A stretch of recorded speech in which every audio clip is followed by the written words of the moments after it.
dead. Okay? In this case, it's 40,000. So this is nonsense. And the proof, by the way, aside from all sorts of knowledge we actually have of radiation, is here's 10 astronauts and cosmonauts, and since this chart was made, there's been more, who have been in space on either the space station or the Mir long enough to get cosmic ray doses comparable to what they would get going to Mars and back, and there's been no radiological casualties among this group at all. Okay? But what we have seen is health deterioration due to zero G.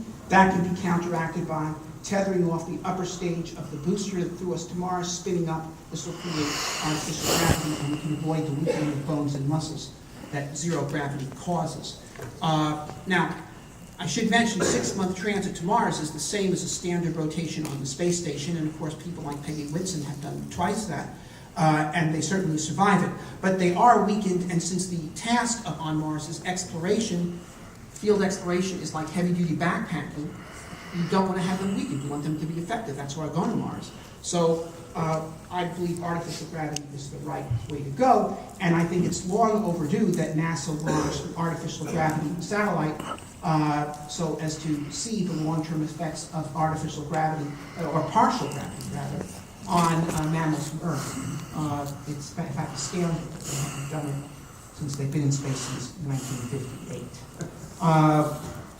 So they get close to Mars, they fire a pyro, upper stage goes away, they go and land at site number 1. We have a Earth return vehicle following them out to Mars. If anything goes wrong, we can bring that down to land near them. Otherwise, it lands at a new site where it starts making propellant to support the next mission, which flies there 2 years later, but otherwise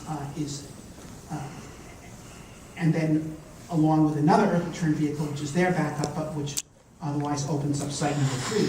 So the idea here is that every 2 years we launch 2 boosters to Mars, one to open up a new site, one to exploit the previously open site. That's an average launch rate of 1 per year. 2 boosters every 2 years, average 1 per year. If we had a heavy lift system, okay, well, when we were flying shuttles, we were flying them at a rate of 6 a year when we were serious.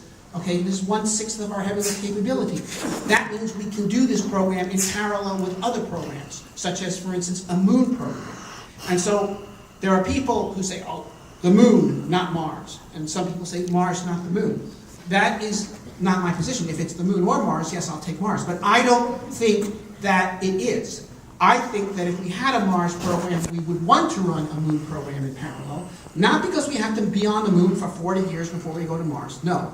Okay, and not because, gee, we can't go to Mars, or because Mars will cost $1 trillion, like Paul Skoudas says, which is nonsensical. No, we're going to go a bit longer than that. But because while Mars is the main objective, if we have a capability that can get us to Mars, it also allows us to go to the moon.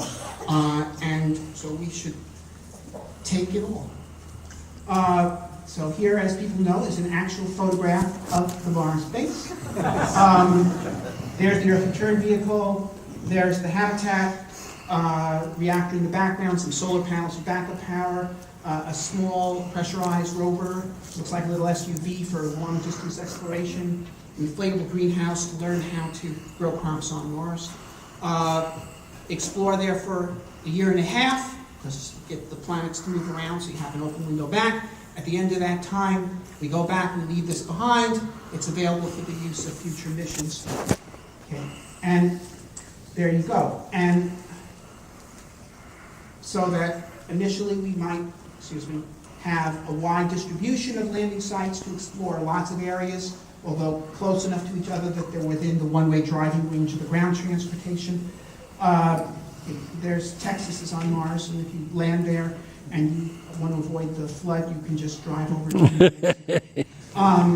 But anyway, Mars is much bigger than Texas. Here's the proof. Anyway, but at a certain point, when we do decide what is the best place to build a permanent base, we just start landing them all in the same place. And these are second-generation halves that you see here who have landing gear, whose legs not only articulate up and down as all landing gear must, but also side to side. This will allow them to walk, much as the Martians did in the War of the Worlds. So this method has heritage. Right. right, now I want to come back to this, the moon.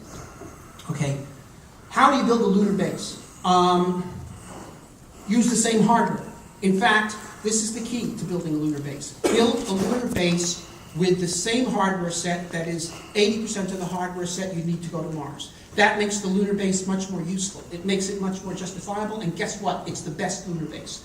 See, you have a lander that is big enough to land a HAB module on Mars. It can also land a Earth return vehicle, which only needs one stage to come back from the moon, on the moon. Now, you say, well, gee, you're going to come back direct from the surface of the moon? Absolutely. Because you see, while the lunar orbit rendezvous plan that we used in Apollo was the optimal plan if you were just doing an expedition, it saves mass. If you have a lunar base that can make lunar oxygen, let alone lunar hydrogen and oxygen, which looks like we can make because there's ice at the poles of the moon, okay, direct return is the most mass efficient way. And by far the most cost efficient way because it saves you an entire vehicle. In other words, if you have a lunar base, you want to use direct return, the launch window to Earth is always open. Earth is always in the exact same place in the sky as viewed from the surface of the moon. Okay, there's no phasing, there's no nothing. This is by far the best way to do a lunar base. You don't have anybody playing Mike Collins in lunar orbit, for 3 months while you're exploring the moon. Okay, accomplishing nothing, let alone an entire space station filled with people accomplishing nothing in a deep space toll booth. This is the right plan for a lunar base. This is the plan that makes use of lunar resources. And when you make use of lunar resources, then you can have hopping vehicles that give you global mobility on the moon. So the lunar base gives you full access to the whole moon. And you can use it to support, for instance, the development of an interferometer of telescopes distributed across the surface of the moon, which would be fantastic in terms of what we would learn about the physics of the cosmos from such an instrument, and extrasolar planets and all that. Okay, but here then is the deal. Okay, this is the hardware set you need to do both Moon and Mars. A heavy lift vehicle that can shoot payloads directly to the Moon or Mars, HAB module for the Moon and Mars, Earth return vehicle, one stage to come back from the Moon, 2 stages to come back from the Mars, and an aeroshell module which you wouldn't want to use for the Moon unless it was made in Senator Shelby's state. But there it is. Now, see, here's the thing. You can start out with the Moon, as some people want to do. Okay, but you start out developing the subset of the hardware that you can then add to on the other side. And then furthermore, if you take this approach to the Moon, it has the added benefit of disciplining the Mars mission, so it doesn't go off on saying, let's do Mars with gigantic interplanetary plasma drive spaceships. We have this stuff here, and we just add these other 2 modules, and we've got Mars. Okay? So this makes the Moon mission much more tenable. It's the optimal architecture for doing the Moon, and it forces the Mars mission to be a program, not a vision.